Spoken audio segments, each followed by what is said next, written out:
All right, welcome everybody. We are here with Matt Brown. How's it going, Matt? It's going good. How you doing today, Ian? Awesome, I'm doing great.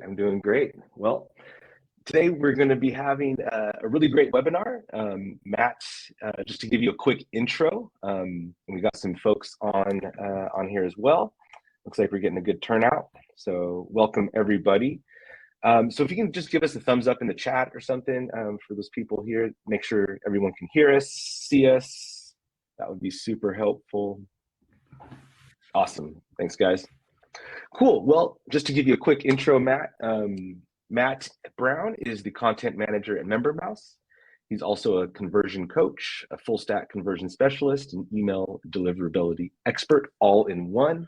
He loves helping coaches, course creators, and mission-driven entrepreneurs grow their business with powerful messaging and smart systems. Welcome, Matt. Thank you. Thanks for joining Appreciate us. the awesome intro, Ian. I know that's a lot, Absolutely. and it's just like this/this/this, Yeah. but it's all there. And yeah, I wear many hats, but I've really become passionate about deliverability over the past couple of years because as a copywriter, um, I realized this was kind of like the hidden lever that was, making or Yep. breaking a lot of the campaigns I was working on. So Awesome. Yeah. So I think today is going to be pretty much all about deliverability. And I know you absolutely. have, awesome. So I know you have a really great presentation. So I don't want to cut into that time. So for the folks joining us, thanks again. Usually we like to kind of ask, where's everybody located just to get an idea of where everyone's coming to us from. So if you want to throw it in the chat. Also, as Matt's giving his presentation, feel free to throw your questions in the chat and we'll cover those as well as we're going. So yeah, without further ado, Matt, if you'd like to take us away. Absolutely. Thank Feel you free. so much, Ian. Let me just share Absolutely, my screen here. Let's make sure for that sure. this works the way we want it to. Right. Well, while you're doing that, we got Jesse from Raleigh, North Carolina. Jermaine's we got from Denver, Colorado. Vanessa, we got Mansfield, Ohio. Greg, we got Wheeling. And then, sorry for this.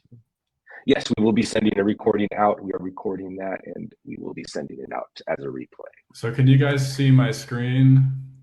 Yes, we can. And if I go into slideshow mode, it's like full screened now. Yes, I can see it full screen. If anybody else wants to give us a thumbs up, make sure that looks good on their end. Cool. All right, we are good to go, I think. Okay, perfect. Yeah, I feel like I'm flying blind because normally like on Zoom, you could at Yeah, least see like the panel of everybody. I know. Yeah. Well, if you see, can you see the chat by any chance, Matt? I There can't. might I'm be in like like a window. full Okay, screen mode.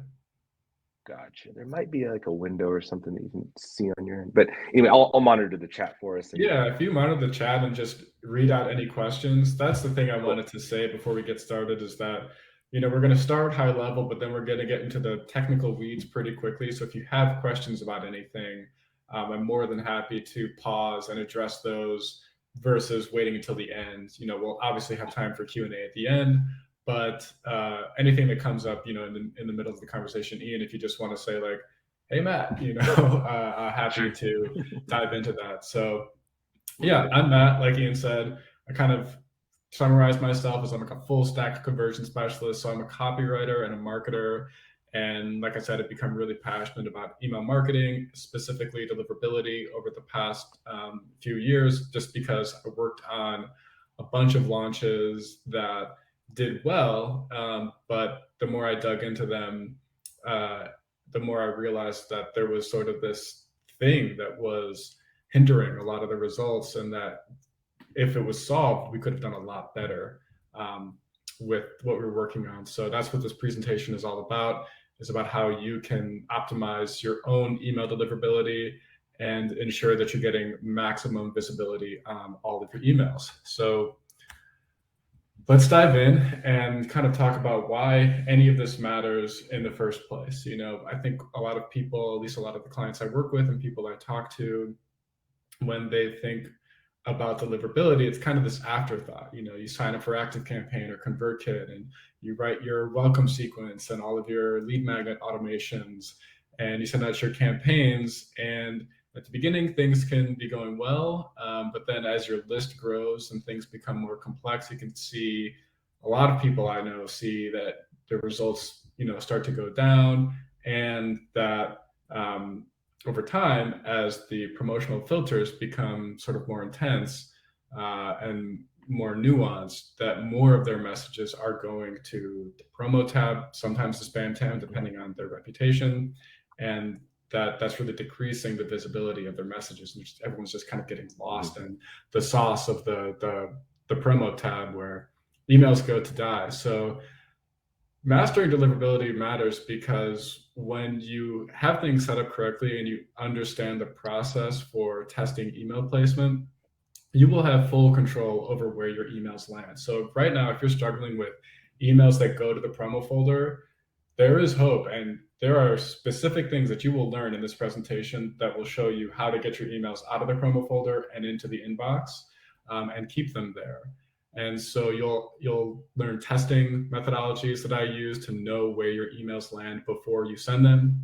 And when you can do this, you can ensure that the maximum number of people on your list will see your messages. All this started for me because I'm kind of this vain copywriter, and I spent all this time writing these emails. And when I see, that only got a 9% open rate and we sent out to 40,000 people, really bothered me on the inside. So I want the most amount of people to see this message and respond, obviously, because that's what's going to drive conversions.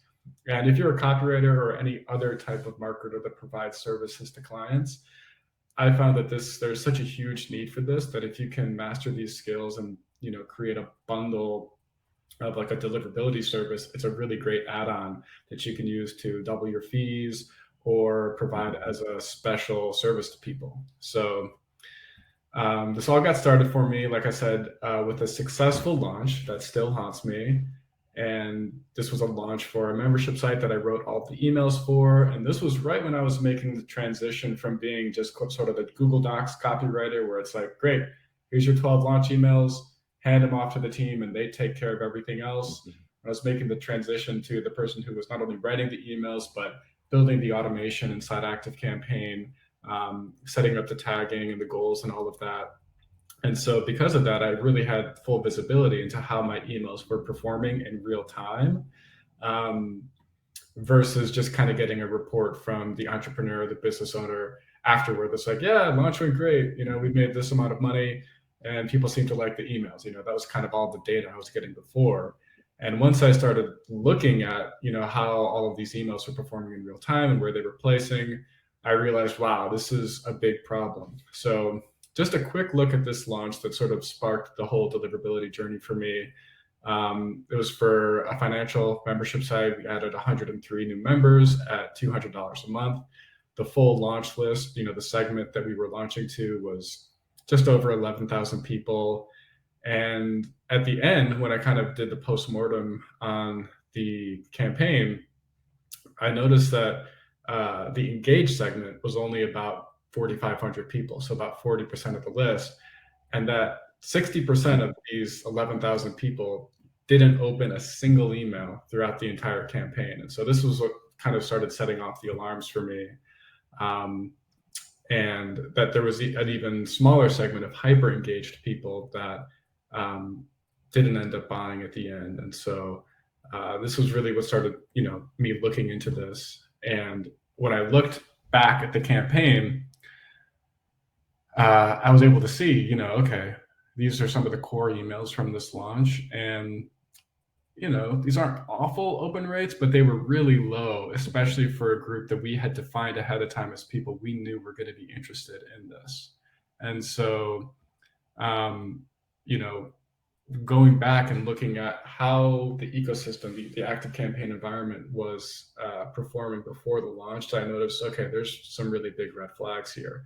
On their campaign-wide sends to their entire list of, I think it was 25,000 people, they were only getting a 10% open rate, 12% open rate on their big sends.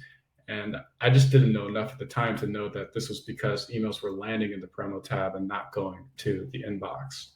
And so after kind of really just diving into this and looking into what went wrong with this launch, even though it was successful, even though the entrepreneur was happy, it just kind of became obvious to me, like, man, we probably could have doubled our results or maybe even tripled the total number of sales just by getting the people that you've already paid to acquire on your list to open the emails that we wrote.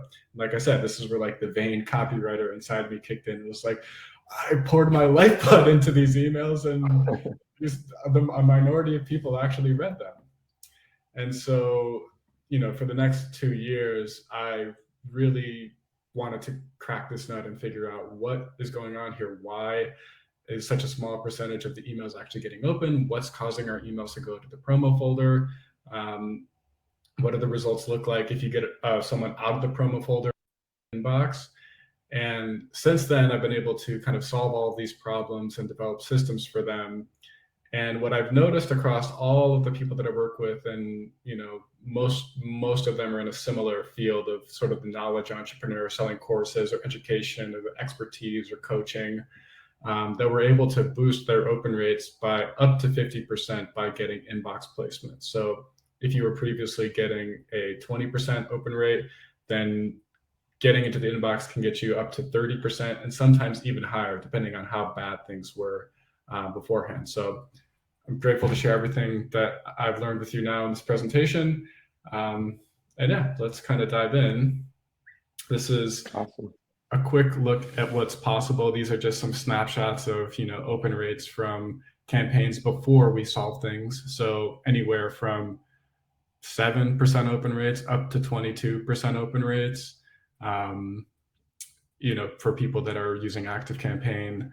And then these are, getting primarily promo tab placement, really poor list hygiene. The list had not been managed properly really ever. When we fix these things, we're able to really boost open rates. So these are from the same accounts, and we did not delete half their list. A lot of people will say, if you want to double your open rates, just delete the people that haven't opened anything in 3 months, and then you're sending to half the size, and then obviously your open rates double. This did not come with that. There was some list cleaning for truly inactive accounts and dead accounts. But as you can see, we're able to get consistent 40% open rates, up to 66% open rates on really specific emails. And this is without the Apple privacy feature turned on. So we have Apple privacy unchecked. So this is not including all of the iOS 15 opens. And we will talk about iOS 15 later in the presentation in case you have questions. Now, before we get into like the nitty gritty technical stuff about deliverability, just have a few mindset shifts that I've kind of noticed in a lot of the people that I talk to and work with. And the first one is that Google is not your enemy. So we're not going to war with Google, and Google is not trying to penalize you by putting you in the promo folder. And to me, this is akin, I'm not sure if you've seen the movie The Devil Wears Prada, but when I watched that movie, it didn't seem like Miranda Priestley to me was actually the villain of the movie. She's just someone who kind of has an impossible job and has to maintain incredibly high standards in her world and has to be very discerning. And it's the same with Google. So Google's not out to get you. Google's not punishing you. It's something like 80% of all emails that are sent, it's not an exact statistic, are actually spam emails. So the fact that our inboxes are not flooded with spam all the time is just a testament to how good of a job Google's doing. And they really do want to deliver your messages to the people that are on your list. You just have to understand their guidelines and understand how to work within their system and prioritize your messages to get placed in the inbox and not the promo folder. The second thing is that your email list isn't always an asset. So, in the online marketing community, it's just been hammered into us since day one. You got to build your list. You got to build your list. Your list is your biggest asset. It's, going to be where it's your gold mine, the money's in the list. And this can definitely be true, but it's only an asset when you treat it like an asset and consistently invest time and energy and attention into it. I talked with somebody last year, and when we got on our call, she said, Matt, I spent $40,000 on list building last year. Now I'm getting a 9% open rate whenever I send a campaign. So, she spent all of this money to acquire what she thought was a big list that was guaranteed to perform, and it just wasn't the case. So, your list really can become a liability when you think about, one, you're paying for it. You know, a list of 50,000 people, you could be paying $1,000 a month for that for ActiveCampaign.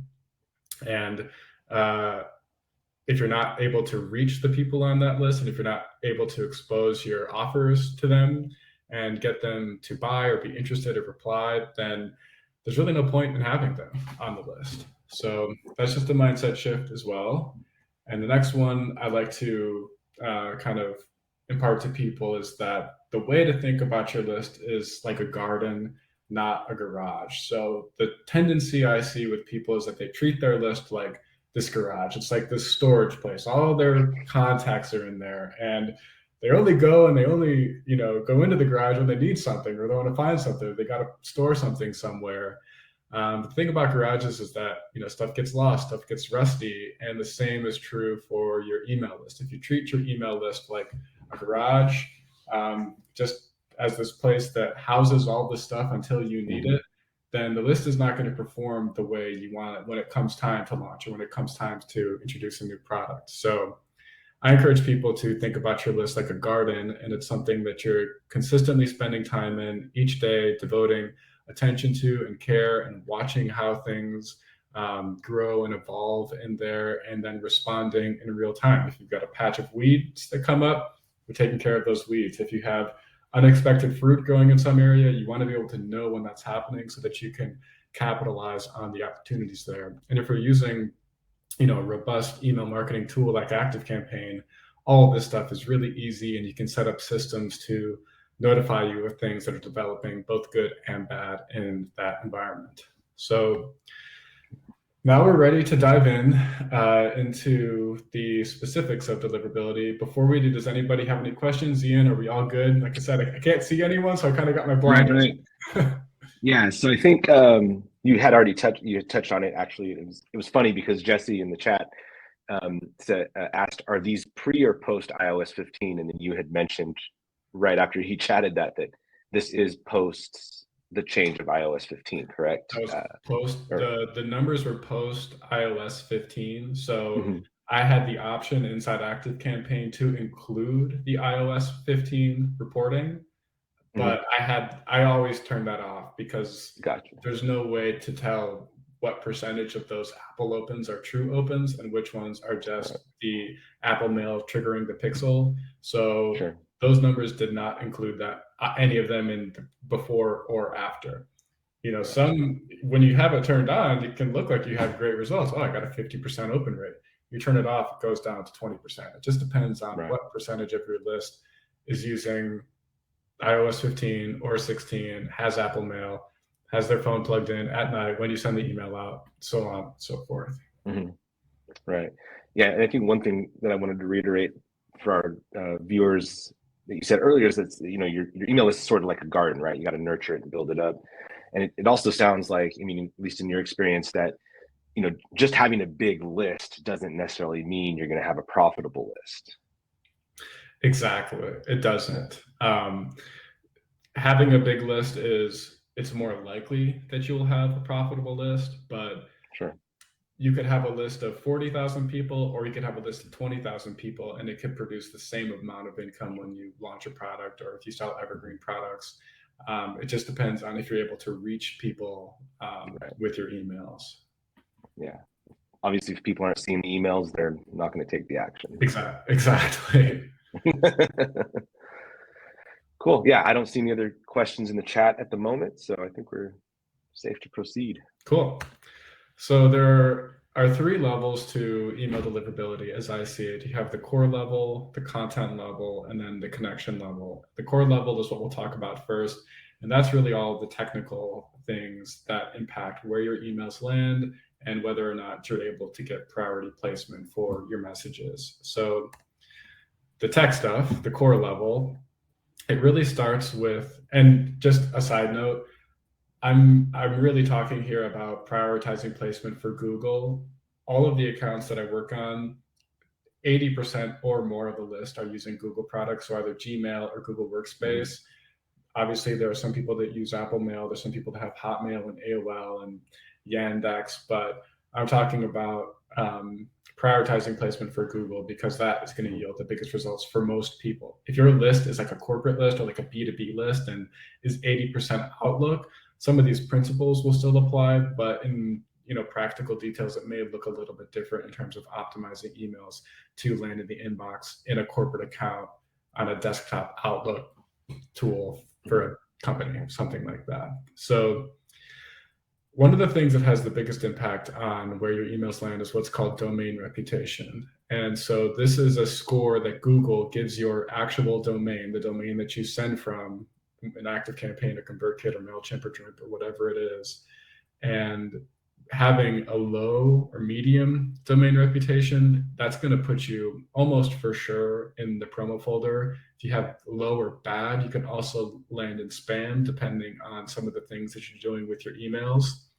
And this is a score that can be tracked and monitored in a tool called Google Postmaster. I'll talk about this later, but if you don't have Google Postmaster set up, you absolutely should. It's a free tool from Google. You just verify your domain and it'll give you a report of how it sees your reputation. And so your domain reputation is determined by things like opens, clicks, replies, forwards. Is your domain in any blacklist? What's your unsubscribe percentage? And if you're getting any spam complaints. So the goal here is really to keep this as high as possible.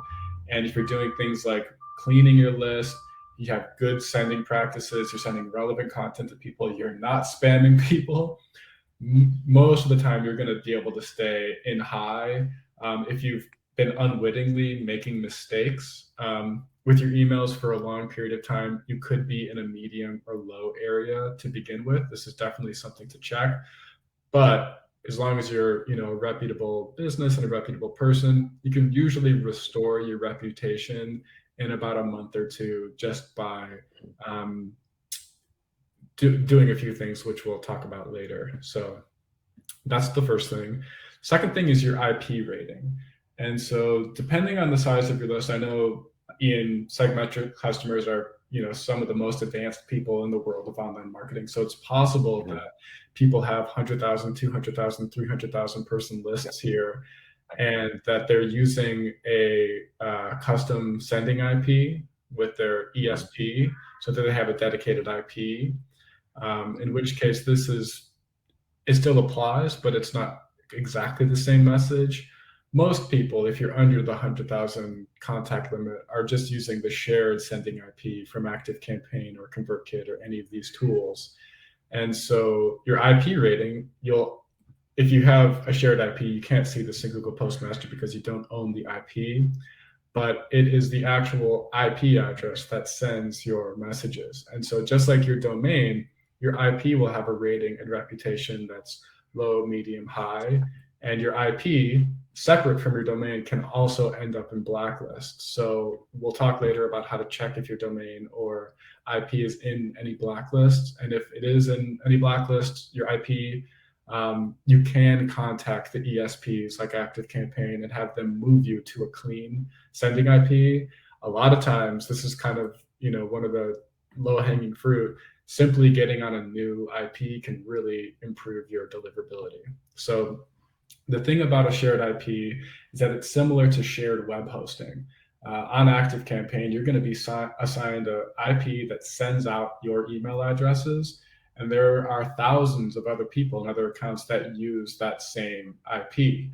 And in a way, this is good because you have a really consistent sending frequency, and ActiveCampaign does a good job of keeping them clean, keeping the bad actors off, and keeping their IPs off blacklists. But they can't. There's 80 of them. They can't keep track of all of them, and for some of their more lower accounts, I think that they prioritize this less, the less you're paying.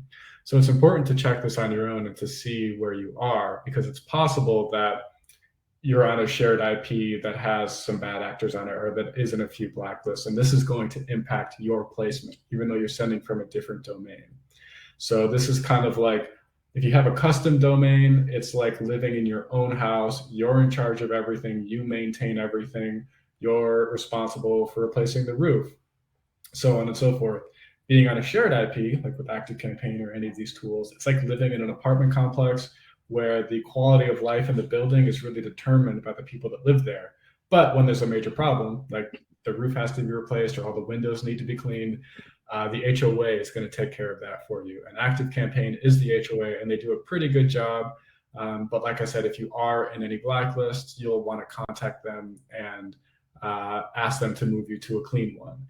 And the way to do this is that, unfortunately, you have to be a little persistent. And I saw someone talking about this on Twitter recently. They said you got to channel your inner Karen, and you just have to say, hey, ActiveCampaign, I ran my IP that you assigned me through a blacklist checker. I'm in these 3 blacklists.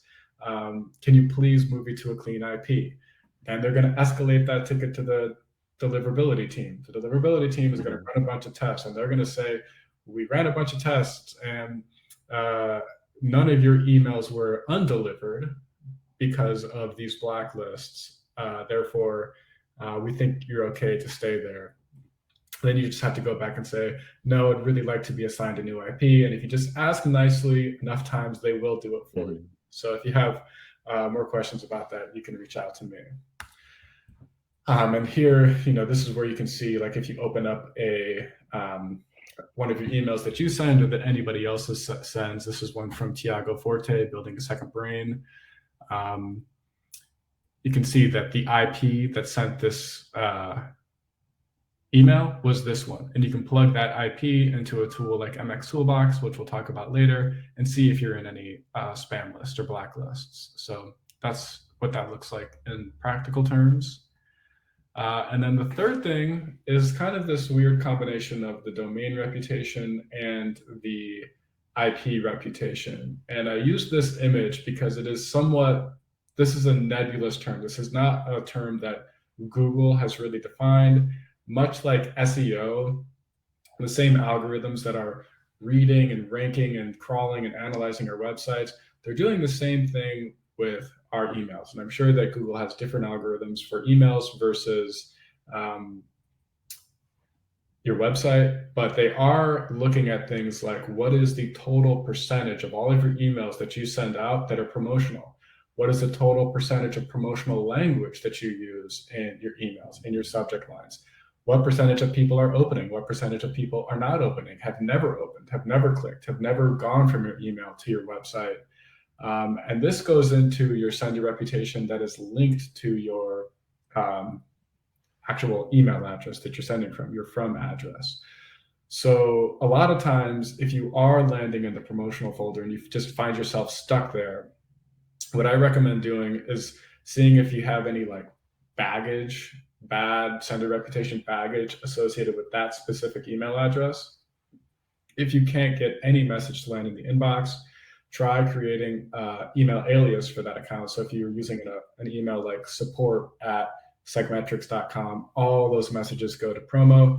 You can just create an email alias, called Ian@SegMetrics.com and see if that will move it over, because it's not just the domain that is associated with this, it's the actual email address. So Google might look and say, okay, 95% of every email that support@SegMetrics sends out is promotional. Therefore, this is a promotional email address, and it's sort of condemned to live in the purgatory of the promo tab until you do something different. So that's kind of a way that you can look at that. And then the next thing, and I'm guessing since you have more advanced users here, this might be preaching to the choir. A lot of people that are just managing their lists on their own and don't have tech teams may not know about this, but you have specific deliverability and domain settings that impact delivery of your emails that you can either choose to let your ESP manage for you, like ActiveCampaign or ConvertKit or Infusionsoft, or you can manage them on your own. And it is entirely possible to have really great delivery just letting ActiveCampaign manage deliverability for you. So if you're using that setting right now, the way that looks is, you send out an email and it says something like message sent via hi@segmetrics.com via ACE SMB.01 and then the ActiveCampaign server domain. When you manage the deliverability settings yourself, it just says email sent from hi via segmetrics.com. because you are instructing at the domain level. You're telling the inboxes it's okay for ActiveCampaign to send on behalf of my domain. So the four components of these deliverability settings are SPF, Sender Policy Framework, DKIM, domain keys, identified mail, DMARC, domain-based message authentication, reporting, and conformance, and then BIMI. It's possible that some people here might need to use BIMI. You have to be, I think, you have to be a company of a certain size with registered trademarks in order to use it. So it's the newest deliverability setting. Most people will be fine just setting up SPF, DKIM, and DMARC. And so the way to think about these, SPF is kind of like the lock on a door, the door of your domain, essentially. And these are all text records that you add to your domain where you set up, where you have your website hosted.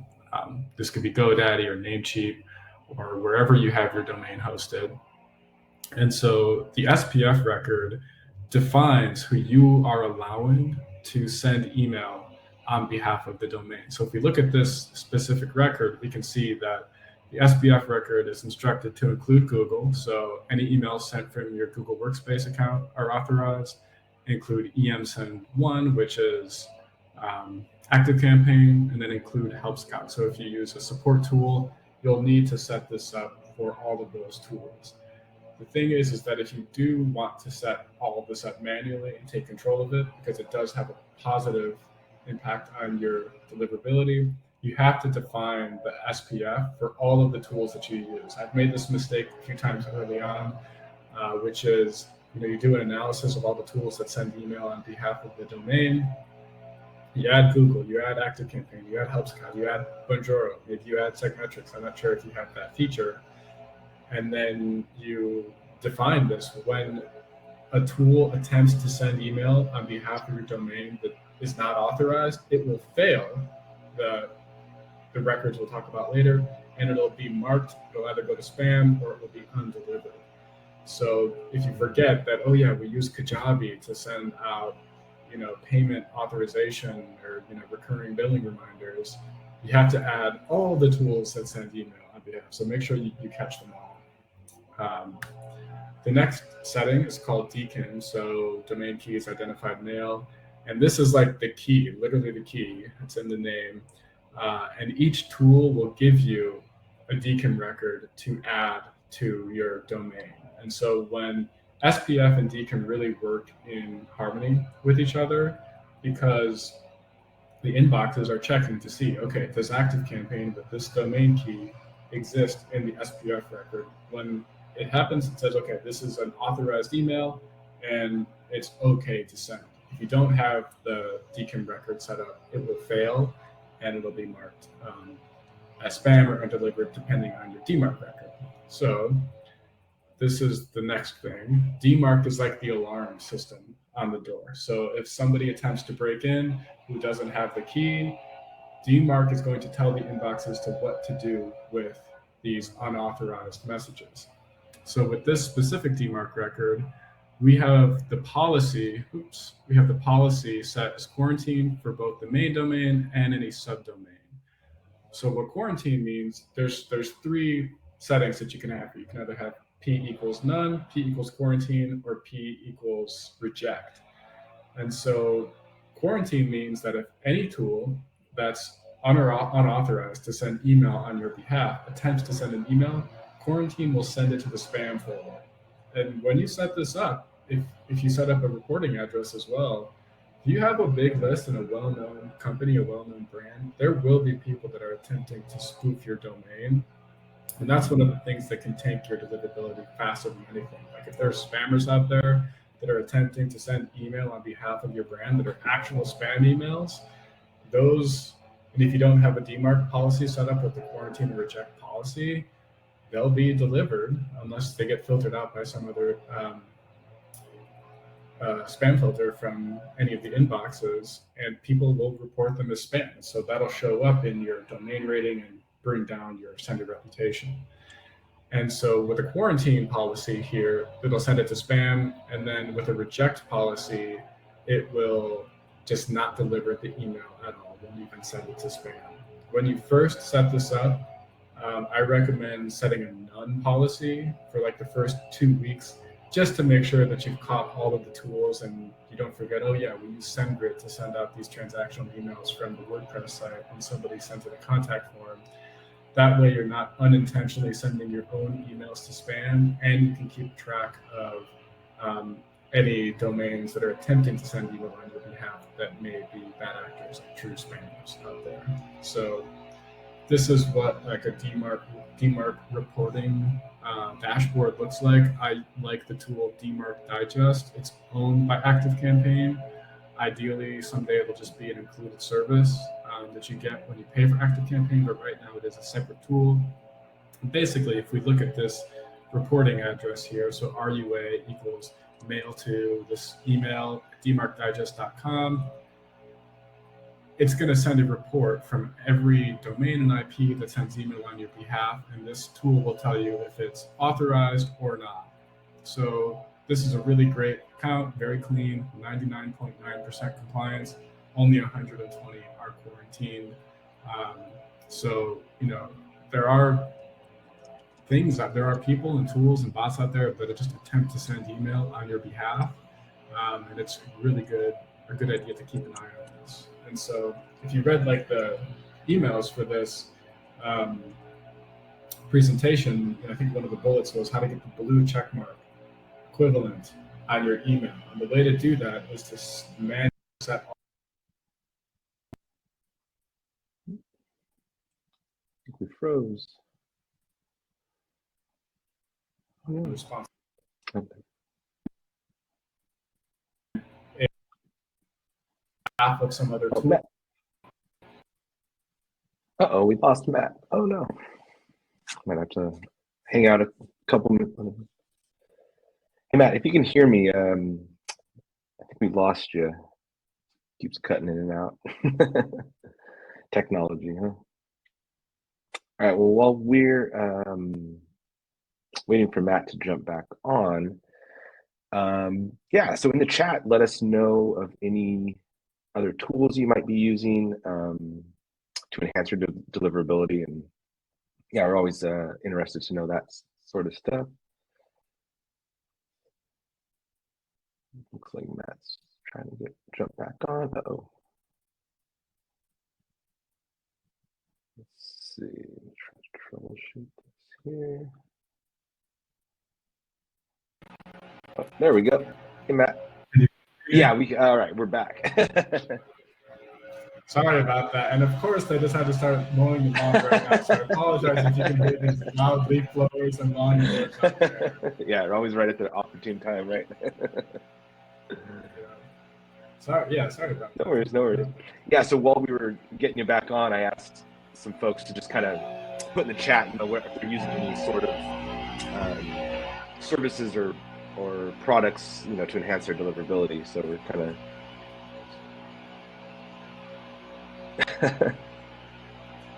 Yes, yeah, it's winter in Ohio. Okay, cool. Do you want me to dive back in? Yeah, if you want to just go ahead and dive back in, go ahead. Yeah, Andrew had mentioned earlier also that when you were talking about getting changed over to the IP address, he said it's so painful dealing with AC support on those issues. They always send a default replies. They copy and paste. So. Oh, I think we froze again. Oh no.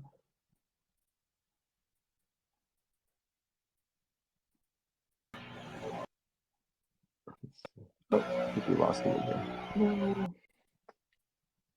Must be having some. I wonder if the lawnmower took out the Wi-Fi line or something like that. Okay, we'll try and get Matt back on here.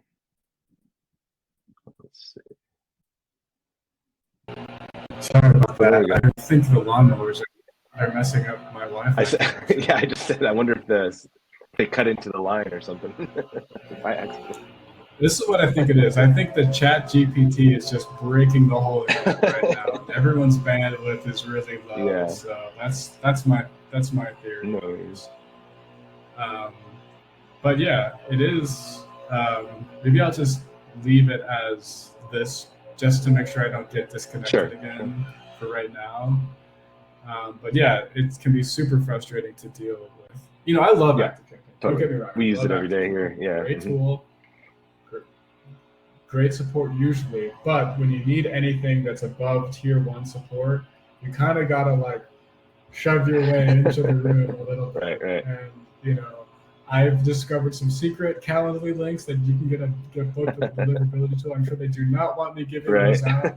So I'm going to hold on to those. But I just want you to know that if you bug people enough the right way and ask the right questions, doors will be opened. Right. Kill them with kindness. So I'm not encouraging that, but yeah. Cool. So yeah, Andrew. Andrew said, as a side note, it'd be cool for SegMetrics to have some email-related, I think that's something we're looking into. That's definitely something I'm going to bring up with those that be. So. Yeah, and we'll talk about some tools that we can use to monitor and measure all of this later that maybe you can just build an integration with and just pull in that data. So, yeah, I'm not trying to pile more onto the SegMetrics development team, but yeah. Another really important thing for deliverability, let's see if I can go back to slideshow mode now, is list hygiene. Can everyone see? Is everyone good? Yeah, I don't see your screen just yet.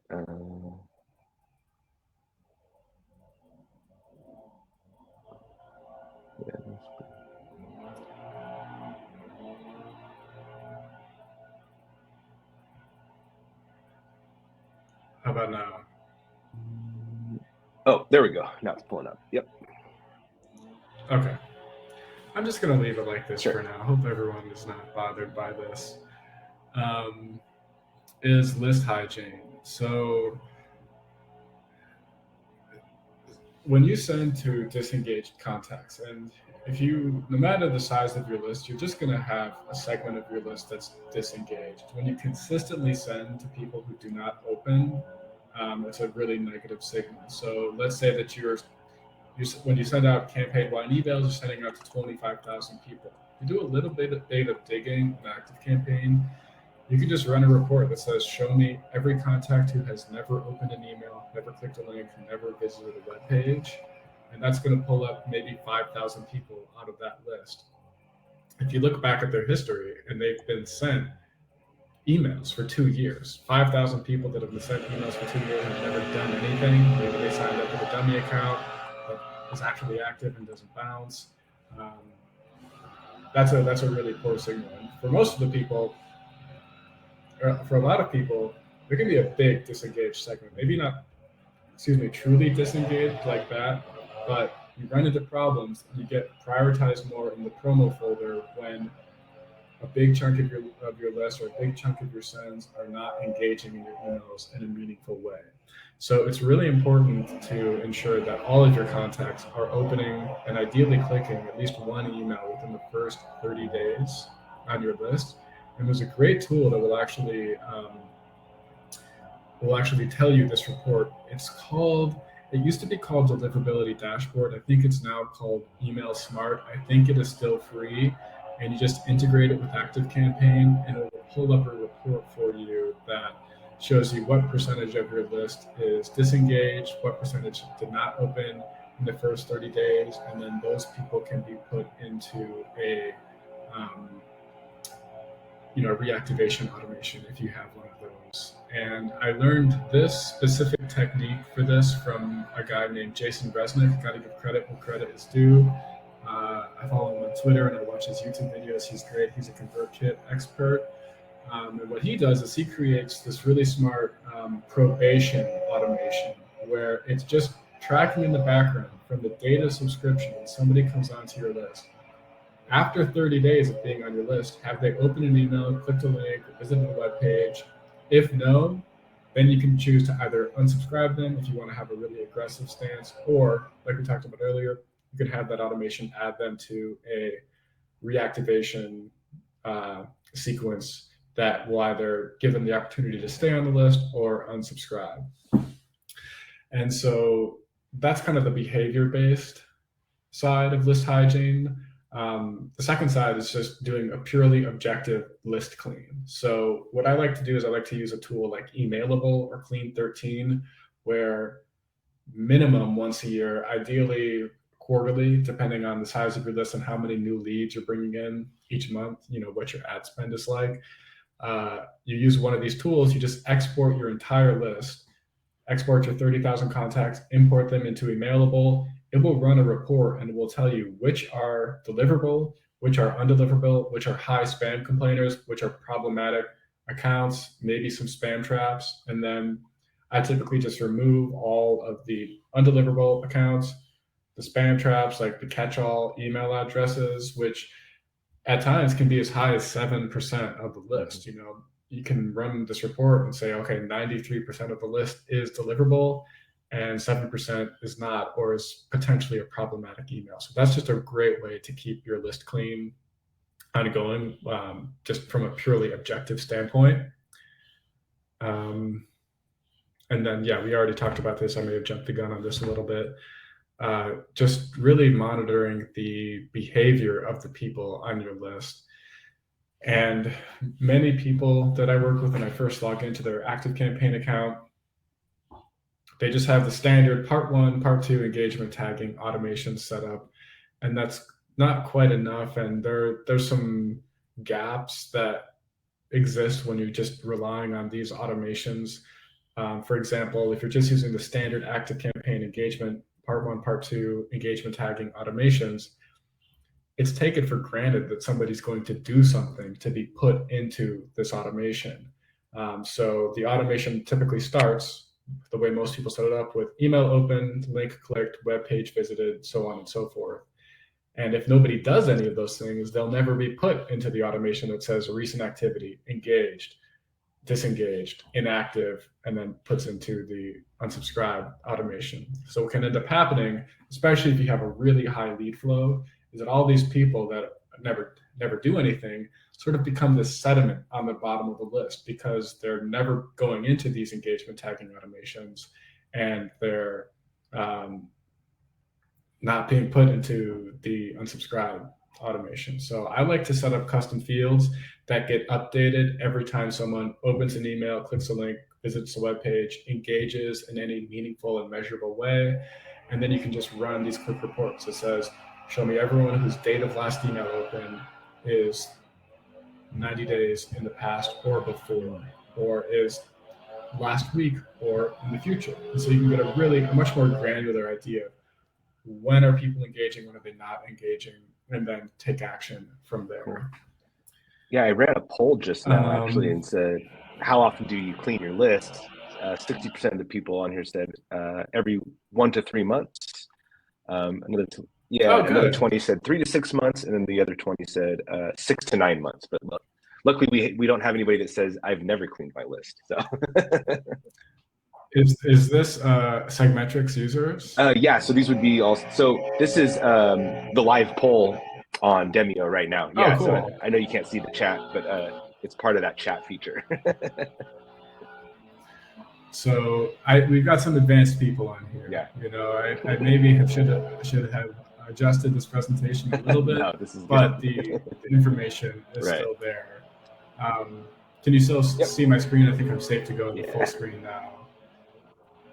So again, this is a bigger topic. We could probably do a whole presentation just on the strategic side of list building. But if you're bringing really low quality leads onto the list that don't engage, that's going to bring down your deliverability and your sender reputation and your domain rating and all of that. And so, most people probably have some sort of a CAPTCHA set up, or some sort of, two-step or double authentication, but you just want to make sure that you're bringing the best possible people on your list that are engaging, and having a plan for those who don't. Like I said, run into a lot of accounts and be like, what's up with these 15,000 people that have never done anything? And be like, oh, well, we got all those leads from this cool ninja Facebook ad hack we were running in 2018, and we got all these leads for like 4 cents a piece, and it was amazing. We haven't done anything with them since, and they've never opened an email. I'm like, well, It was a low Mhm. quality release. So the next area that we are going to dive into is the content level. So once you set up all the technical foundations for your deliverability, then it's time to test your emails based on the content. And this will have a really big impact on where your emails land. So even when you have a great domain rating, you're out of the blocklists, you have your deliverability settings set up, you can still go to the promo folder. Just getting those things solved, that's like the bare minimum. From there, it's really about ensuring you're creating great messages and testing them before you send them out to your list. So from a content side, everything that's in an email, from the from address to the reply to address to the subject line, the preview text, the body copy, links, all of this will impact where your emails land. And I'll show you some tests that I've run that show just that. Um, the key takeaway here, though, is to have a process that you use to test email placement before you send anything out. So I really like using a tool called Glock Apps. Ian, maybe that's one of the tools that SegMetrics can integrate with, although it's pulling you would be pulling data from a seed list of test accounts instead of the actual contacts. So maybe that wouldn't Right. work. But when you use a tool like Glock Apps, or you have a series of Google test accounts set up that you use, that you can kind of populate to mimic what your subscriber inboxes could look like, you'll be able to know what percentage of emails land in the inbox and what percentage land in the promo folder and spam. And it'll even give you suggestions about how to improve your content and your copy and the design and all of that. So all of these things impact delivery and impact placement of your email. So the from name, subject line, preview text, your design, HTML. If you have like super design heavy emails with custom HTML and using custom fonts and CSS, like that could be problematic for your placement. It's not always, but it's something to test. And what I recommend is that people design an email template that they know will land in the inbox and just use that one consistently. So your body copy, the number of links, link destinations. Like if you have a social bar at the bottom of all of your emails with a link to Instagram, Twitter, YouTube, LinkedIn, Facebook, when an email has all these different destinations, in addition to your primary CTA and maybe your website and all this other stuff, tons of links kind of screams promotional to Google. So if you can reduce the number of link destinations in your email, that's something I've seen dramatically impact where an email lands. Your link copy, the language that you use around the links also impacts this. Your images, so putting a 5 megabyte image at the top of your email is a negative signal, and it's going to deprioritize your placement. So you want to make your images as small as possible. You want to have enough text to balance out the images that you use. The percentage of your promotional language impacts where your emails will land. Most people aren't going to be using any known spam phrases like become a millionaire in 24 hours or something like that. But there are known promotional phrases that I have seen deprioritize placement. So for example, just yesterday, I was looking at an email and the subject line was something like, get excited about what's coming soon. And then the preview text was exclusively for people on the X wait list. And even though we had done all the technical stuff, and even though we had great placement for everything, they couldn't get this email to land in the inbox. And I said, it's got to be the subject line. So we just changed the subject line, and it went from being 100% in the promo folder to 100% of the inbox. So Google has, the semantic analysis of all of your emails. It knows that when an email says, get excited about something soon, it's like obviously promotional. That's going to deprioritize your placement, even if you're doing everything else right. The from address is also really important. What I found in all of my testing is that Google is much more likely to prioritize email placement to the inbox from addresses that look like they're coming from a real person. So Ian at SegMetrics.com versus support, team, hi, hello, something like that. You could even use initials And even if you want to continue using your support@url.com email address, what I would recommend is just create an email alias in Google Workspace for the support address that uses a person's name or uses a person's initials. These sort of generic catch-all email addresses, Gmail, Google knows that these are typically sent for updates, promos, things like that. So if you do all this and nothing else works, try changing the from address to someone's actual name and see where your email lands from there. A couple. So here's another example. A couple questions came in during that segment. So, Peter wanted to ask again, what is the name of the tool for testing? Was it Glock Apps? Is that what you had said? Glock Apps. I have a list at the end that I'll show everyone. This is a screenshot for Glock Apps. It might be pronounced G-Lock Apps. I don't know. I just call it Glock Apps. It's weird because that's like the name of a gun, right? But Glock Apps. So GLOCKAPPS.com. I pay $25 a month. I get like 50 tests. That's more than enough for me.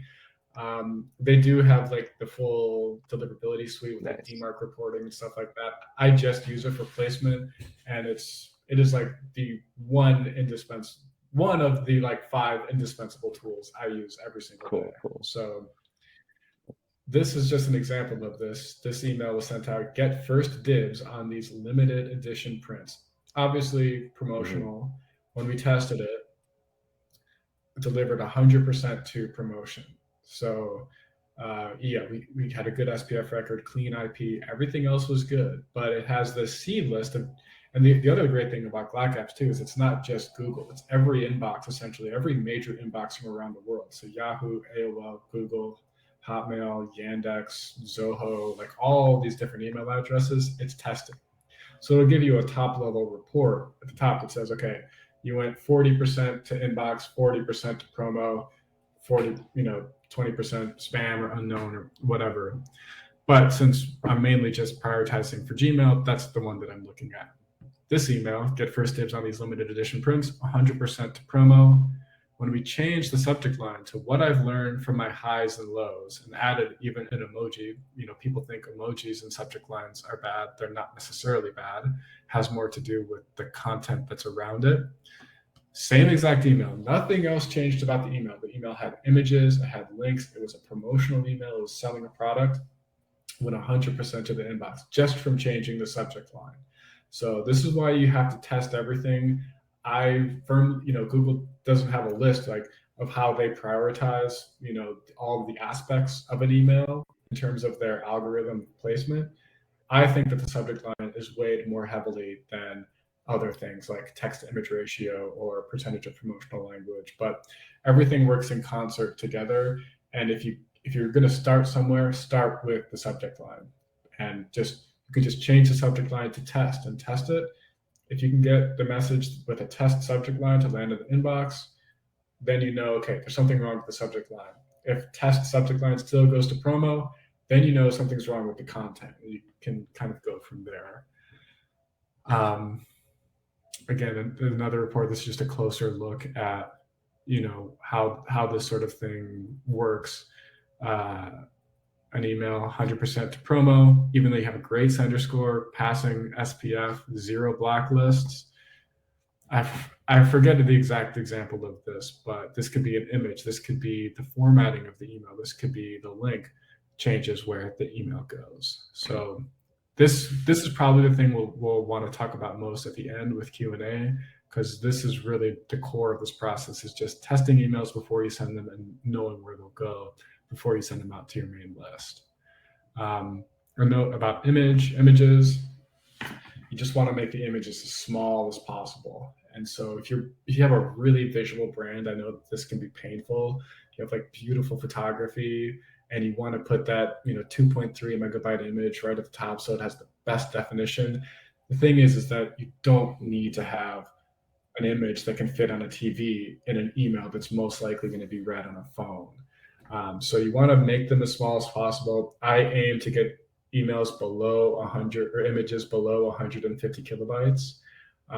And you also want to make sure that the image itself is not taking up too much space in like the visual build of the email. So one thing I'm pretty confident that Google looks at is the load experience of an email. Just like it looks at the core web vitals for the load of a website, it's preloading all of these emails, and Google wants to deliver a good experience to everyone that's using Gmail or Google Workspace. If an image is like the first thing someone sees and it takes up 100% of the mobile view or even the browser view, it's most likely going to be sent to the promo folder. And just as a rule of thumb, when it comes to image to text ratio, I like to use 10:1 image to text ratio. So if you think about the space an image takes up, I want to have at least 10 times the space of that image accounted for in text to balance things out. This is not like scripture, biblical, ratios, but this is what works for me. Definitely, you need to add the alt text for all of your images. If you're not doing this in ActiveCampaign, it's just in the description section of the image, and you can just type a few words. It's very similar to SEO. And the more that I explore and discover and uncover things in this world, the more that I really think that you kind of have to optimize your emails in a similar way that you would optimize a page or a blog post for Google, because we're trying to essentially please the same company with the same processes to prioritize the placement of our pages, blog posts, and emails. So for the accessibility purposes, Google is looking at whether or not you have alt text or images. And by including it, you're just going to improve your reputation and improve your placement over time. Cool.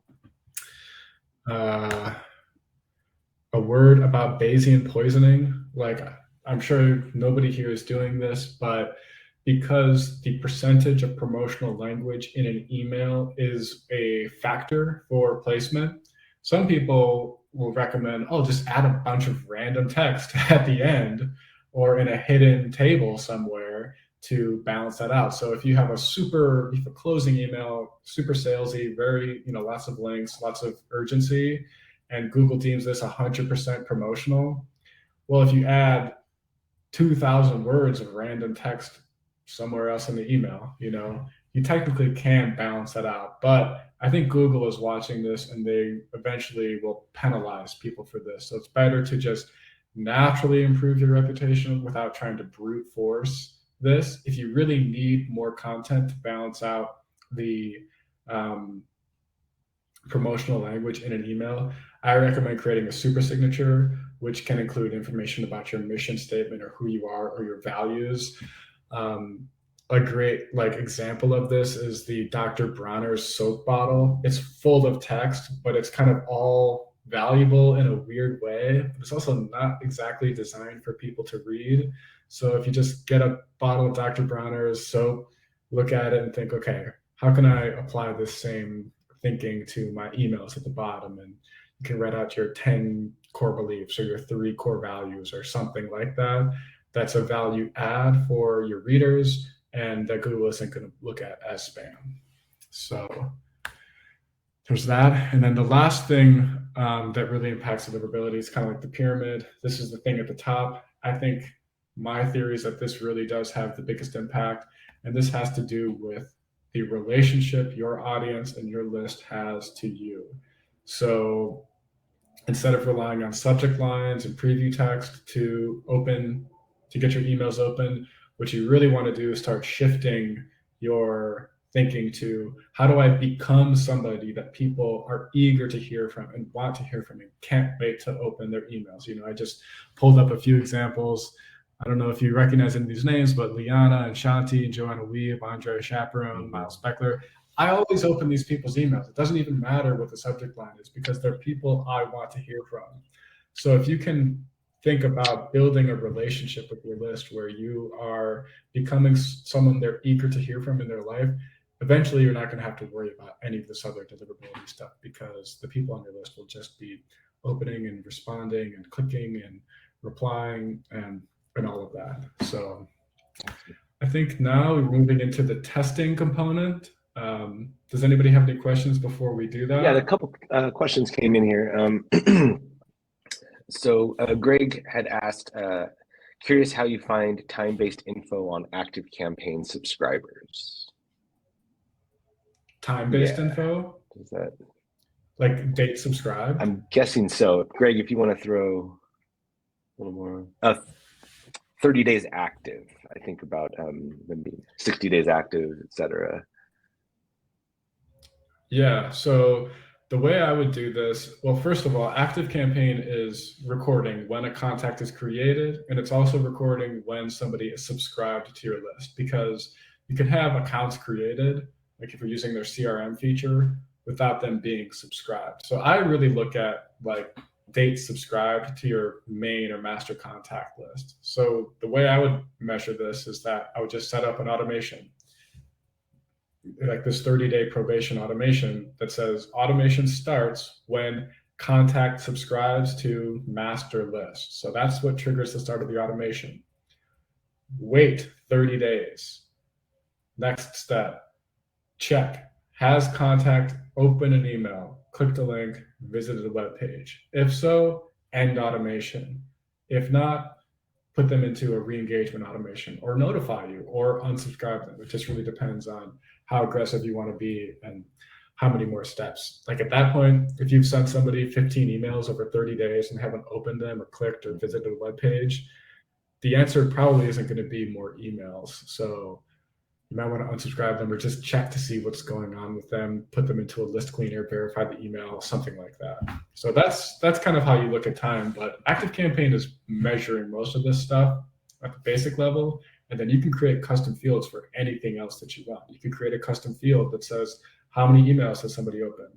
Every time someone opens an email, add 1 to this specific score. So it just depends on how nerdy and complex you want to get with things. Cool. Peter asked, this goes into that email content with links, hyperlinks. Some marketers have a section at the bottom of the email with, hey, here's 6 different ways to get started with us. This would be 6 different links. So it sounds like this might be a bad idea. Any suggestions to get around this?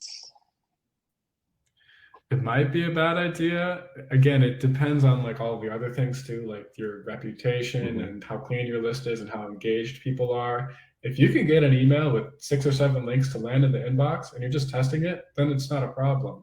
But if that email is going to promo, no matter what you do, and then you remove those links and then it goes to the inbox, then you know, okay, it was the links. Then maybe you could try something where you just convert all of those links onto something like a link tree or put them on a 1 page of your website, so that it's like, here's the 6 ways to get started with us. Click here to learn more. They get sent to that page, and then there's the 6 options on the page versus in the email. But if you can get the email to place in your inbox, then it's not a problem. Nice. And then one last question that came in during that segment was from Greg. He says, any recommendations for signature software that doesn't mess up deliverability? Last one I used showed as an HTML image without alt text. Oh, like signature creation software? Yeah, Greg, if you can confirm that in the chat.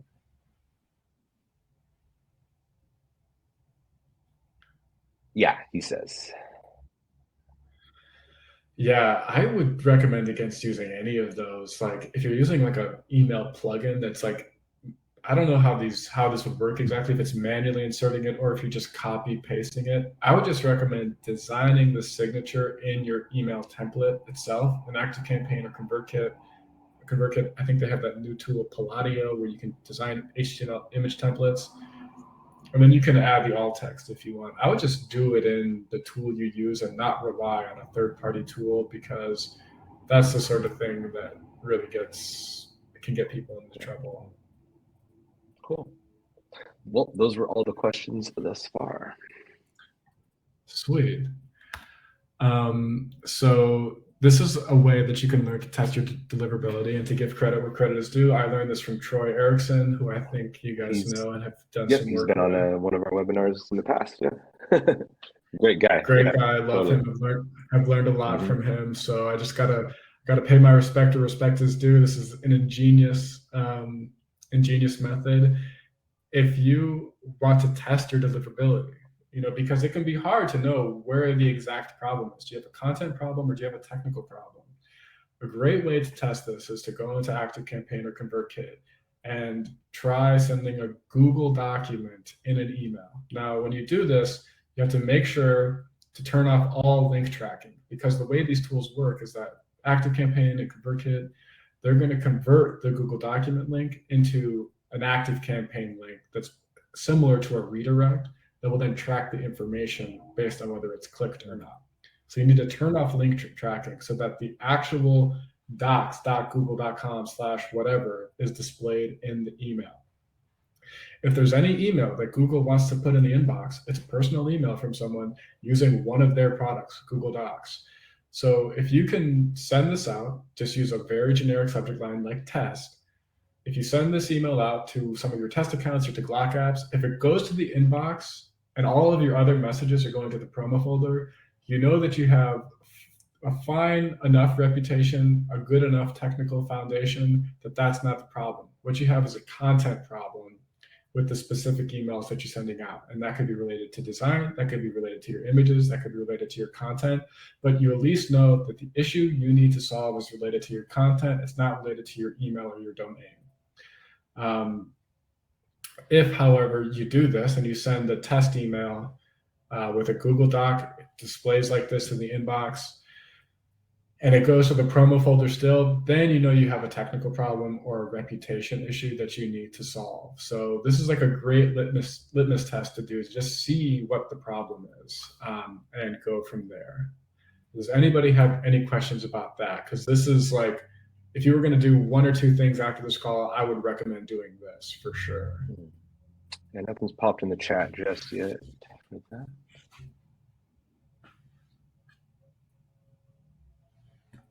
Cool. We can always come back to it too. Some of the other tools I recommend you use, Google Postmaster. Like I said, you just verify your domain and it will start giving you information about your domain reputation. Unless you're using a custom domain, you can't get your IP data, but it'll give you authentication reports. It'll show you what your spam complaints are. And that can be really helpful if you go in there and you look at your spam complaints over the last 120 days, and you notice that, okay, on December 12th, we had a really high spam spike. We were like 2.9% spam complaints from that email. Then you just go back and ActiveCampaign. What email did we send out on December 12th? Oh, it was this one. Oh, we sent it to a segment we hadn't emailed in 6 months. They probably forgot they subscribed. They all hit spam when they got this email from us. They don't remember us. So it can be helpful to just match what you're doing in ActiveCampaign to the real-time data you're getting from Google. If you're not going to use Glock apps, then you can just create a test segment in your ESP using free accounts from like Google, Yahoo, Hotmail, Zoho, AOL, whatever you want to use. And you can either tag them or put them in your own little test list and just send all of your emails to this test list before you send them to your main list and see where they land. If all of them go to the inbox for your test accounts, you probably don't need to use Glock apps and run a more specific test. If you're getting a mix or if they're all going to promo, then I would use Glock apps to just get more information about what's happening there. Cool. This is like an example of what a spam complaint would look like in Google Postmaster. So on June 6th or June 7th, whatever this day was, we could see, okay, there was a really high spam spike. Well, why was this? And then you can go back and, like I said, audit the email that you sent out that day or any automations if you had a bunch of leads come in that day, and just see what's going on so that you can fix it and not let this problem persist and continue. Here's more helpful tools. So Mail Tester and Mail Genius, they're just these tools where they give you a test address, you send your email to that test address, and they'll give you a report, kind of a summary of what's good, what's not good, how likely you are to be delivered. Those are both free. MX Toolbox is also another great free tool. That's the tool I use to check for blacklists and to verify all the deliverability settings once you set them up. Basically, if you want to check to see if your domain is in any blacklist, you just copy your domain name, go to the blacklist checker, paste it in there, and it'll run a report and say if you're in blacklists or not. You do the same thing with your IP. If you are in blacklist with your IP, that's what you would then take back to ActiveCampaign and say, hey, please fix this in the nicest way possible. Emailable, like we talked about before, is good for the objective list cleaning. So it sounds like everyone here is already doing that. If you because I'm a copywriter and I feel like I'm really tuned into the language I use in emails and how things impact each other, I don't use this tool. But if you have a copywriter working for you that doesn't want to do this work in addition to what they're already doing and you want to check their work, there is a tool called Send Forensics that will analyze all the content in your email and give you a score about how promotional it is, if there's any problematic phrases. So if you need a good starting point for eliminating certain types of language, you can use that tool. I don't really use it. I have experimented with it before, but I didn't find it to be that helpful. But who knows? It could be your next favorite tool. I'm not sure. And then there's a ton of DMARC reporting tools. I just like DMARC Digest because it's connected to ActiveCampaign, and I'm secretly hoping they'll just make it part of the platform someday.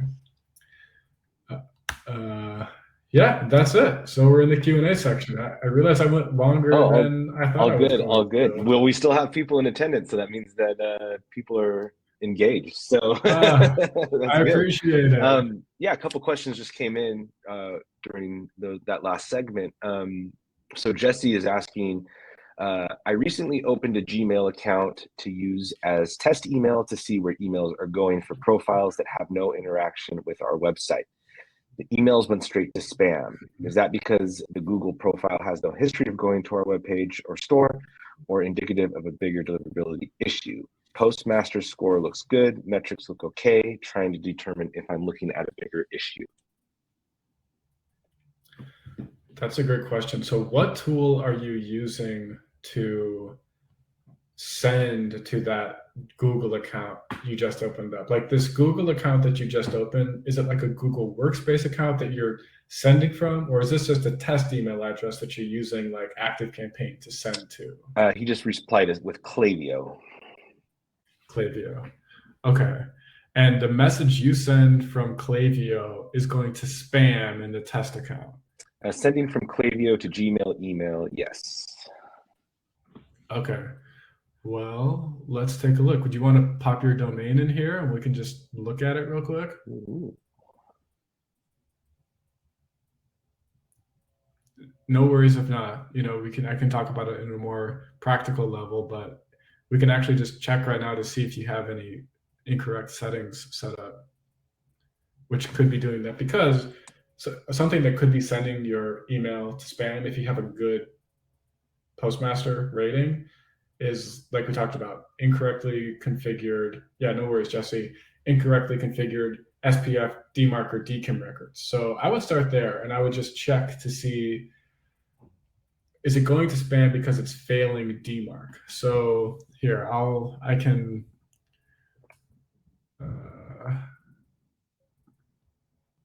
pull this up and I'll share my screen again and just show you how this works.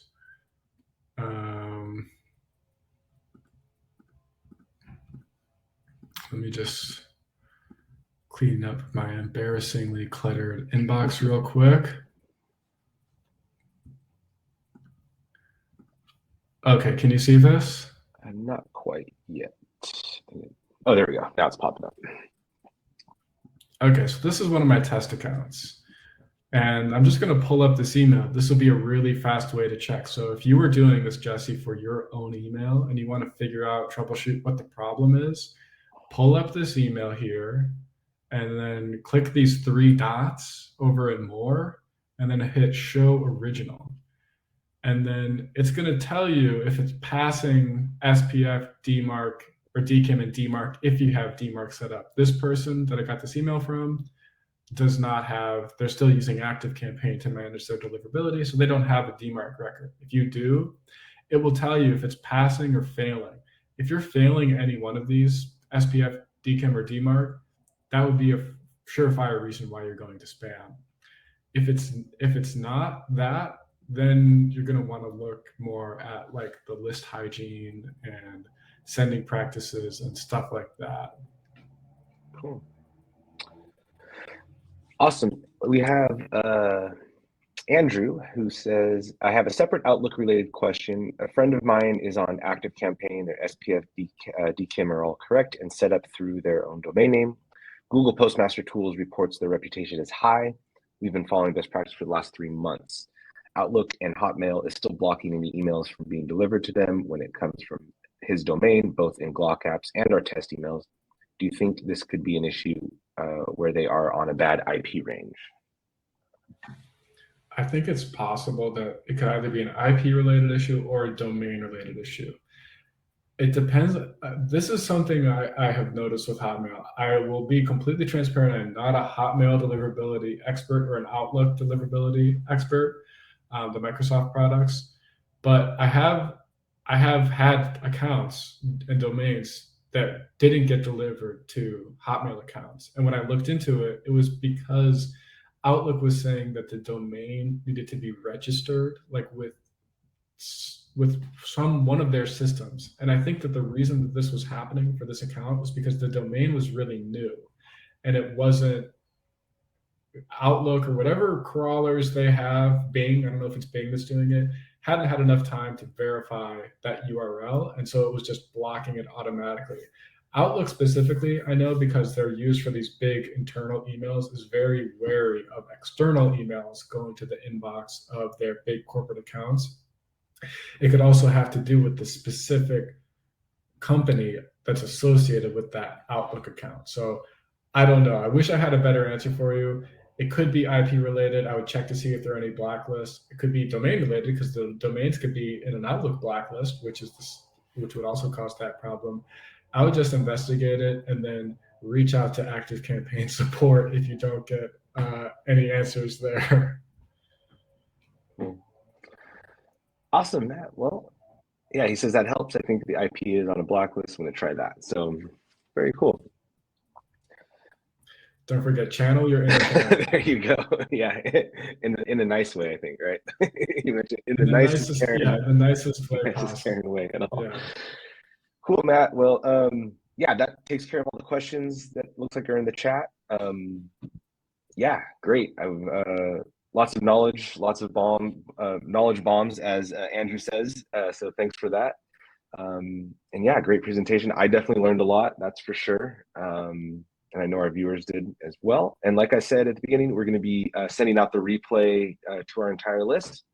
And yeah, anything else you want to mention, Matt, before we sign off? That's it. I'm just glad that all of my late nights getting on a first name base with the ActiveCampaign support reps was able to benefit the people Sweet. here. And all of these grays I've got coming through on the side of my head were worth it, right? Because, you know, just being able to share this information that was hard won through piecing together YouTube videos and all this disparate information, you know, it means a lot to me. So glad you guys are here. Glad you benefited. You can always reach out to me if you have any more specific questions about that. So, cool. How would, if anybody does want to reach out to you, by email or website or? Yeah, so I say the best place to reach out to me would just be email. I have a specific email, matt@mattbrowncopy.com. You can reach out to me there. If you want to put it in the show notes, you can. Or I'm not super active on Twitter. I mostly follow it for like art accounts and to keep track of what's going on in kind of our world. But I have a Twitter account. You can reach out to me there. Hi, mattbrown.com. But yeah, I need to be better about being self-promotional. I'm just kind of happy in my little email cave over here. Cool. Awesome, Matt. Well, thanks again so much for joining us. And yeah, until next time, yeah, we'll catch you around. Sounds good. Yeah, we could do a whole call just on testing content. You know, let's remove the links. Let's remove this line because it all really makes a difference. So yeah, hope y'all have a great day. Thank you again for having me on the show, Ian. Really appreciate it. And yeah, thanks everyone for attending. All right, y'all. Well, until next time, thanks to everyone, and we'll catch you later. See ya.